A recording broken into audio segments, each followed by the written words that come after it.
Hello, my friends, and welcome back.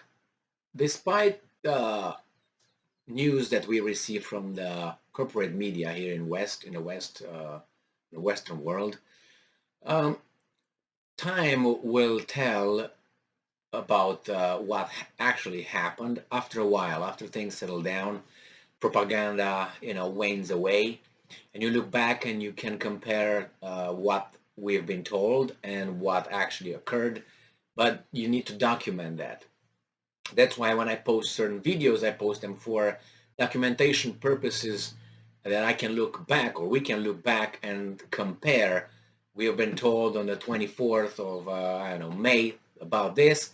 Was it accurate? And about, I don't know, some months, maybe years, you look and new information comes up and you say, that was a total, mistake or this and that. We are told by the mass media in general that the Russians' special operation is stagnating. They're pushed back. The Russian army is pushed back. They're not able to advance. They're not achieving their goals. They're behind their schedule, whatever that schedule these outlets might be aware of. And anyway, this kind of stuff, like the Russians are failing. And then after a few days, from time to time, some drips of extra information fall on the ground, and we pick them up and say, wait a second, how is this operation failing when they advanced, they encircled this, they took over that town, they crossed that river, they destroyed that, they're advancing there. How? Well, obviously, that's called forming the public opinion. So this article comes from none other than Los Angeles Times, so must be true. This is May 24th, 2022 by Patrick J. McDonnell and Nabih Bulos. So this is the title, Russian troops move to encircle strategic city in eastern Ukraine. Now that's a positive piece of information and news about the Russians coming from an American outlet. So that must be very obvious if these guys are just coming forth and they're about to encircle that town. That means it's already a done deal. Otherwise, they would say, hey, that's strong fighting over there, terrible, blah, blah, blah, blah. The Russians are pushed back, they're coming, they're losing, they're things like this. So I'm going to read what these guys are actually telling us. As the conflict in Ukraine enters its fourth month, Russian troops appear to be on the cusp of a breakthrough in the disputed Donbas region, with Ukrainian President Volodymyr Zelensky warning of difficult weeks ahead and accusing Moscow of waging total war. Total war is when you use everything. And there are a lot of rockets that Russians have and they don't use. So, and they didn't mobilize the population either, Zelensky. So you talk smack against his country, the total war. Really? Total war means destroying your country like zip, like this. Like, for instance, those guys destroyed Dresden. Remember 1945, I think it was, wasn't it? Dresden, and yeah, that's total war, when you go over a city and raise it. Or maybe the Nagasaki and Hiroshima, that was total war. You go and bomb two cities, bomb, bomb, 2 seconds, done. Now that's total war. Not this. Could the Russians do that? Yes, they could. They easily can do that. Why don't they do it? Because there's not total war, Zelensky. So Russian forces have launched a concerted campaign to encircle Severodonetsk. Severodonetsk, the last major city in Luhansk province and easternmost point of the Donbas, still under Ukrainian control, along with its sister city Lysychansk, just to the south. If successful, the move would trap Ukrainian troops defending the area and open Russia's path to Kramatorsk, the Ukrainian government's main administrative and military node in the east. So that means it's game over. We'll see, because that's the technique the Russians employed in Syria, if you remember correctly. And not only they went around, they encircle your army, and then they create a corridor where you can, move in and out aid or people who want to surrender, and then that's what it is. They do the same thing here. I think it's quadron or something. That's how they call it. All right, so it says here the intensity of fire on Severodonetsk has increased by multiple times. They are simply destroying the city. Luhansk governor Serhiy Haidai said in a TV interview.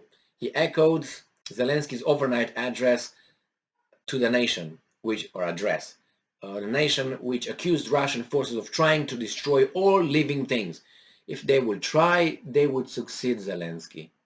I just said they have the capability. It's just the decision was not made. And I wonder why. If they're the second coming of the Huns over Europe, why don't they do it?